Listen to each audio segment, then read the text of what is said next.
My name's Rose Bennett, just another face in the crowd, or so it seems. At 28, I've carved out a niche for myself as a librarian in a quaint part of town. My days are typically filled with the rustle of pages, the quiet hum of people lost in stories, and the occasional chatter about books and authors. It's a peaceful, unremarkable existence that I cherish deeply. But there's a twist to my story that's known to only a few. I am, in fact, the daughter of Charles Harrington. Yes, the renowned magnate behind the colossal Harrington Enterprises. Despite this, I've always shied away from the glare of the media and the high society that comes with such a name. I chose my grandmother's surname, Bennett, a deliberate move to disconnect myself from the Harrington legacy and carve out my own path. Dad was surprisingly supportive, understanding my need for normalcy in a life that could easily have been anything but. Outside the library, I have a hidden passion that contrasts starkly with my quiet professional life: poker. Not just any casual game, but the high-stakes world of national and international tournaments. I'm not one to brag, but let's just say I've managed to collect quite a few trophies and accolades over the years. In the poker circles, I'm known for my skill and strategy, a reputation I've built independently of my father's influence. It was at one of these high-profile tournaments that I crossed paths with Mark Dawson. He stood out not just for his skill at the poker table, but also for his easygoing demeanor and quick wit. Mark had a knack for reading the game and the people around him, a talent that made him a tough opponent and an intriguing character. Our connection was instant and undeniable. We found ourselves talking for hours, not just about poker, but about everything under the sun: our favorite books, the best local eateries, our dreams and aspirations. It wasn't long before these conversations turned into dates.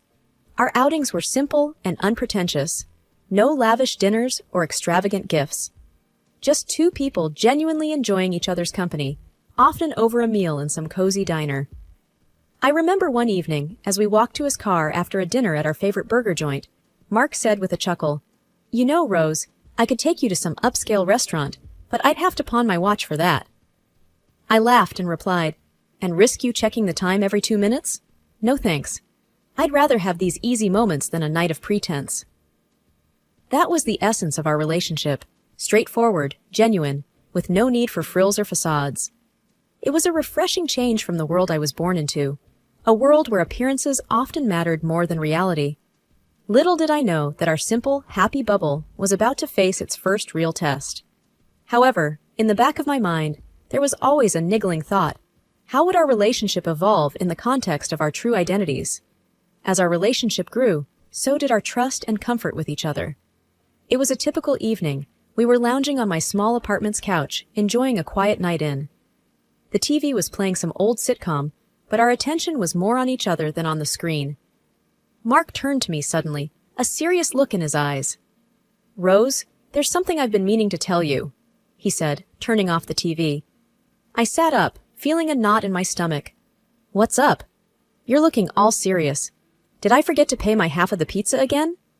He chuckled, but his expression quickly sobered. "No, it's not about the pizza. It's about me, about who I am." I leaned in, curious. "Okay, spill it. You're not a secret agent or something, are you?" "No, nothing like that," he replied, taking a deep breath. "I haven't been completely honest with you about my financial situation. I'm actually... well, I'm quite wealthy." I blinked, taken aback. "Wealthy? Like buying a yacht for fun wealthy?" "Not exactly, but I made a significant amount of money through some savvy tech investments. I didn't tell you because I wanted to be sure you liked me for me, not my bank account." I laughed, the tension easing. "Mark, I've been dating you for months, and the most extravagant thing we've done is order extra cheese on our pizza. I think you're safe." He smiled, relieved. "I guess you're right. It's just been bugging me, keeping this from you." I took his hand, smiling. "Your secret's safe with me, but since we're on the topic of secrets, I have one too." Mark raised an eyebrow, intrigued. "Oh? Do tell." I took a deep breath, mirroring his earlier seriousness. "I'm not just a librarian. I'm actually the daughter of Charles Harrington. Yes, that Harrington." Mark's eyes widened. "The billionaire businessman? That's your dad?" I nodded. "Yep, but I've kept it under wraps. Took my grandma's surname and everything. I wanted a normal life, away from all that chaos. There was a moment of silence before Mark burst into laughter. So, we're both undercover millionaires pretending to live the simple life? I joined in the laughter, feeling a weight lift off my shoulders. Seems like it. We're quite the pair, aren't we? He grinned, pulling me into a hug. The best pair. I guess this means we can upgrade from extra cheese to gourmet toppings now. I playfully punched his arm. Don't push your luck. I might be a millionaire's daughter, but I still love my simple pleasures. After months of dating, the inevitable happened. Mark suggested I meet his parents. I wasn't particularly nervous at first. After all, I'd managed to handle my own family dramas pretty well. But then Mark dropped a bit of a bombshell. So, Rose, there's something you should know about my folks, he said one evening as we were planning our visit. I looked up from my phone, curious. Oh? What's up? Do they have a secret dungeon or something? Mark didn't smile at my joke. No, nothing like that. It's just, they're a bit old-fashioned. They have this thing against modern women who they think are just after money. I raised an eyebrow. And you think I'll come off as a gold digger? No, of course not. Mark rushed to clarify. It's just, they can be judgmental. I just want you to be prepared. I nodded, suddenly feeling a bit apprehensive. Well, that's going to be fun. Don't worry, I'll handle it. The day arrived, and we drove to his parents' house. It was a nice place, not too big, not too small. Mark had mentioned he bought it for them. They greeted us at the door, his mom, Linda, and his dad, George. The air was cordial, but there was a stiffness to it. Mom, Dad, this is Rose, Mark introduced me with a smile. Nice to meet you, I said, extending a hand. Linda gave me a once-over and shook my hand lightly. Welcome, Rose. Mark has told us a bit about you. Dinner was an experience. They served some exotic dishes I'd never seen before. Linda casually asked, Rose, do you know how to eat this? It's a bit complicated. I hesitated, feeling my cheeks warm. No, not really, but I'm always up for learning new things. Mark shot me a supportive glance, but said nothing. The conversation at the table was strained. George asked about my job, and I could see the disappointment in their eyes when I mentioned I was a librarian. A librarian, huh? Linda remarked. Must be a quiet job. It is, I replied, trying to keep my tone neutral. But I love it. Books have always been a passion of mine. The evening dragged on with more small talk and awkward silences. When we finally left, I let out a sigh of relief. In the car, Mark apologized. I'm really sorry about that, Rose. They can be tough to deal with. I shrugged, trying to brush it off. It's fine. It's not like I was expecting a warm and fuzzy welcome. Mark looked guilty. I just wish they'd give you a chance. You're amazing, and they're missing out on knowing that. I smiled at him, appreciative of his support. Thanks, Mark, but let's not worry about it too much. You can't choose your family, right? The dinner with Mark's parents was just the start. The next day, we were invited to brunch, a chance, as Mark put it, to smooth things over a bit. I wasn't holding my breath, but I agreed, thinking maybe it was just first meeting jitters on their part. We arrived to find a lavish spread on the table. Linda was bustling around the kitchen, and George was reading the newspaper. The air felt heavy, charged with an unspoken tension. Morning, I greeted them, trying to sound cheerful. Good morning, Rose, Linda replied with a tight smile. Hope you're hungry. The conversation started off with safe topics, the weather, a recent local event. But it wasn't long before Linda's curiosity got the better of her. So, Rose, she began, eyeing me over her coffee cup. Mark tells us you're into poker? I nodded. Yeah, I play in tournaments sometimes. It's more of a hobby, really. Linda's eyes widened, and she almost choked on her coffee. Like gambling? Mark jumped in. It's not gambling, Mom. It's a game of skill. Rose is very good at it. But Linda wasn't convinced. Sounds like gambling to me. I hope you're not planning to squander Mark's earnings on your hobby. I felt my cheeks burn, but I kept my voice even. I play with my own money, Mrs. Dawson. I've never been one to rely on others financially. There was an awkward pause before George chimed in, trying to change the subject.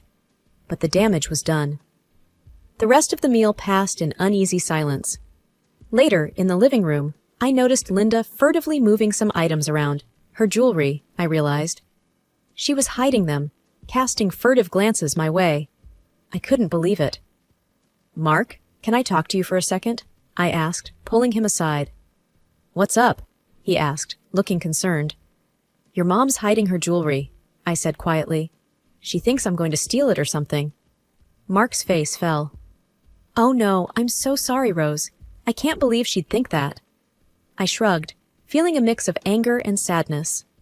"It's fine, I didn't expect this." The day ended with a heavy heart. On the drive back, Mark was apologetic. "I really thought they'd be more open-minded.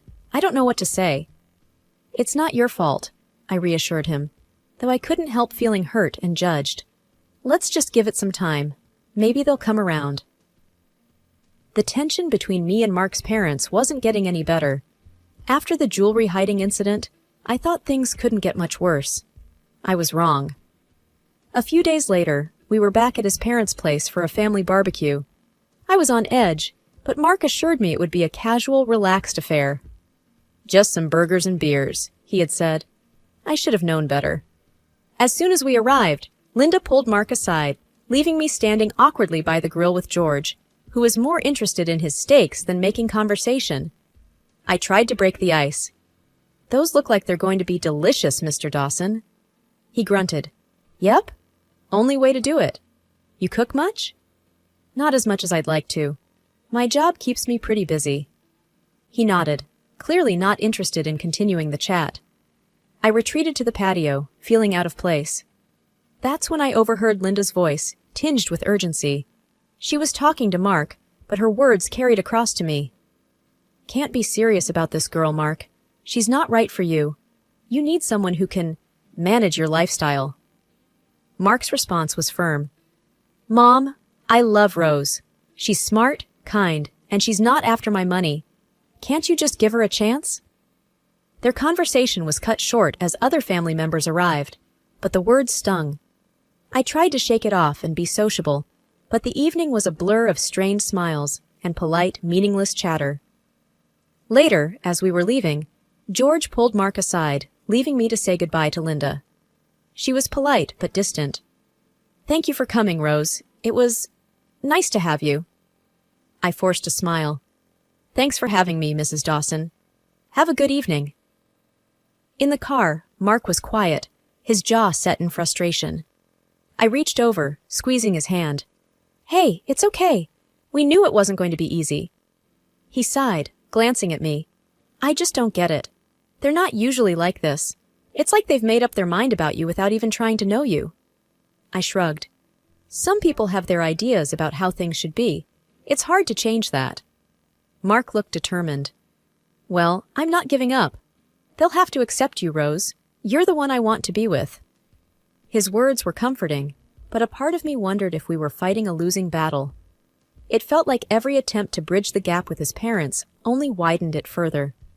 As we drove home in silence, I couldn't help but feel a growing sense of unease about what lay ahead for us. Despite Mark's reassurances, I felt like an outsider, unwelcome and constantly judged. Things came to a head during a Sunday dinner at his parents' house, a dinner that would become the most heated yet. We were barely through the appetizer when Linda began her usual line of questioning. "So, Rose, Mark tells us you're still working at that library. Don't you aspire for something more substantial?" I clenched my fork, trying to keep my tone even. "I love my job, Mrs. Dawson. It's fulfilling, and I get to be surrounded by what I love. Books." "But surely you must think about the future," she pressed, "about being a suitable partner for Mark." Mark cut in, his voice firm. "Mom, Rose is more than suitable. She's her own person with her own passions. That's one of the reasons I love her." George, who'd been quietly observing until now, joined in. "Mark, we're just concerned. You come from a certain lifestyle, and well, Rose doesn't fit into that." I couldn't hold back any longer. "Mr. Dawson, with all due respect, I don't need to fit into anything. I'm not a puzzle piece, I'm a person." Mark looked at me, then at his parents.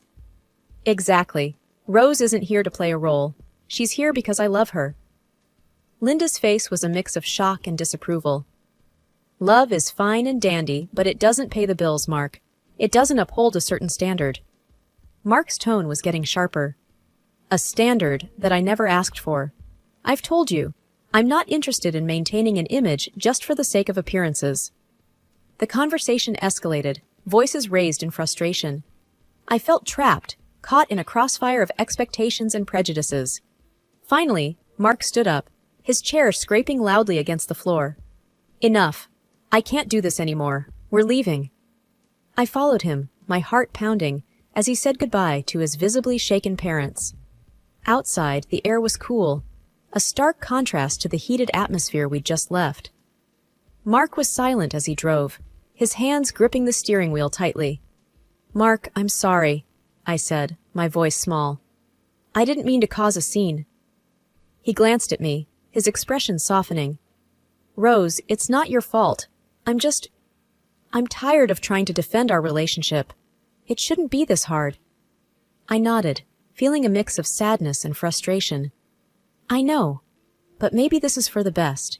We can't keep trying to please everyone. Mark sighed, a sound filled with weariness. You're right. I love you, Rose, and that's what matters, not their approval. Mark and I had decided to keep our distance from his parents for a while, but that plan was short-lived. A call from Linda, laden with urgency, brought us back to their doorstep. The air was thick with anticipation as we sat down in their living room, which felt unusually stiff. Mark, Rose, we have something to say, Linda began, her voice unusually soft, almost rehearsed. We've been thinking, George added, and we realize we may have been a bit harsh towards Rose. I raised an eyebrow, skeptical. Oh, what's brought on this change of heart? It was Linda who answered, a hint of eagerness in her voice. Well, we did a little digging, and we discovered Rose's background. Her father, Charles Harrington.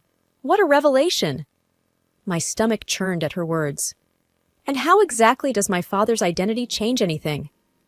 George chimed in, his tone suddenly warm, almost overzealous. It shows you're from a respectable family, Rose. We see now that you're not just after Mark's wealth. Mark's face darkened. So her worth is tied to her family's wealth? Is that it? Linda rushed to explain, her words tumbling out in a flurry. No, it's not like that. We just see that she's one of us. The hypocrisy of their words was staggering. You mean to say, I began, my voice steady despite the anger boiling inside, that my value as a person, as your son's partner, hinges on my family's financial status? Mark stood up, his voice laced with disappointment. This isn't right. You judged her without knowing her, and now you're welcoming her with open arms because of her family name. That's hypocritical. Linda looked taken aback, her facade slipping. But we're just trying to... Mark cut her off. It's clear now. Rose's identity, her character, none of that mattered to you until you found out about her father. The room fell into a heavy, uncomfortable silence. Linda and George seemed to shrink back, their earlier warmth replaced by a dawning realization of their shallow judgment. As we got up to leave, Linda's voice was a desperate whisper. Please, Rose, Mark, can't we start over? But it was too late. The charade of their sudden kindness only served to highlight the stark contrast with their previous disdain. As we walked out, I felt a strange mix of victory and sadness. Their acceptance, now offered so freely, felt hollow and insincere. In the car, Mark's grip on the steering wheel betrayed his frustration. I'm so sorry, Rose. I never wanted you to go through this. I smiled weakly, looking out the window. It's okay, Mark. It's not your fault. We saw their true colors, and that's enough for us to move forward, together. Driving away, the image of Linda and George's forced smiles and feigned warmth lingered in my mind. Their hypocrisy had drawn a clear line, one that Mark and I were unwilling to cross. In the aftermath of our last visit to Mark's parents, the air around us felt different, lighter, yet filled with a sense of resolution. We were sitting on our favorite bench in the park, a place that had become our haven for honest conversations and quiet reflection. Mark broke the silence. I've been thinking, Rose. About us, my parents, everything. I nodded. Yeah, me too. It's been a lot to process.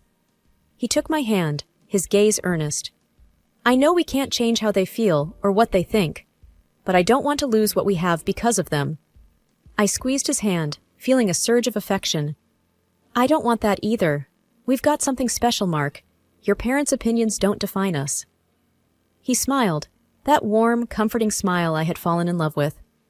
Exactly. So, I was thinking, why don't we start planning our future? Just the two of us, the way we want it. The idea brought a smile to my face. I like that. No outside pressures, no trying to fit into anyone's mold, just us, making our own path. Mark's eyes lit up. Exactly. We could travel, see the world, maybe even enter a few international poker tournaments together? I laughed, the sound echoing in the open space. That sounds perfect. But let's not forget the simple things too. Burgers at our favorite joint, lazy Sundays on this very bench. He leaned in, kissing me gently. Wouldn't have it any other way. As we sat there, making plans and dreaming of our future, I realized how far we'd come. We'd faced judgment, hypocrisy, and pressure, but we'd come out stronger for it. Our love wasn't just about the big, grand gestures. It was in the everyday moments, the small acts of understanding and acceptance. I have to say, though, Mark said, a mischievous glint in his eye, our wedding is going to be quite the event. How do you feel about a library-themed wedding? I burst out laughing. A wedding surrounded by books? You really do get me, Mark Dawson.